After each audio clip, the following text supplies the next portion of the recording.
Vinicius Junior a fait parler de lui après son expulsion au stade Mestalla lors du match contre Valence. L'attaquant brésilien a tenu à s'excuser publiquement et à remercier ses coéquipiers pour leur victoire, malgré les difficultés rencontrées après son exclusion.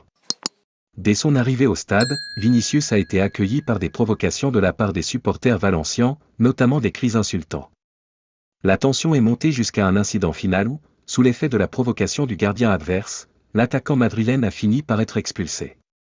Peu de temps après la rencontre, il a partagé un message sur ses réseaux sociaux pour s'excuser et saluer la performance de son équipe, qui a su surmonter ces obstacles.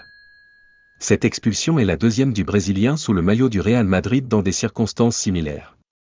Selon Vinicius, les provocations, notamment celle du gardien qui s'est permis de tirer ses tresses, auraient dû être sanctionnées avec la même rigueur que sa réaction. Pourtant, l'arbitre de la rencontre, Soto Grado, a une fois de plus été au cœur de la controverse. Les critiques envers son arbitrage se sont multipliées, notamment sur un pénalty où le gardien adverse avait avancé avant l'exécution du tir, une infraction pourtant ignorée. L'expulsion de Vinicius a également nécessité l'intervention de l'assistance vidéo, mais la décision de sortir un carton rouge a été jugée exagérée par des experts, qui rappellent que l'usage d'une « force excessive » reste sujet à interprétation. Malgré ces polémiques, le Real Madrid a réussi à s'imposer, limitant l'impact de ses décisions arbitrales.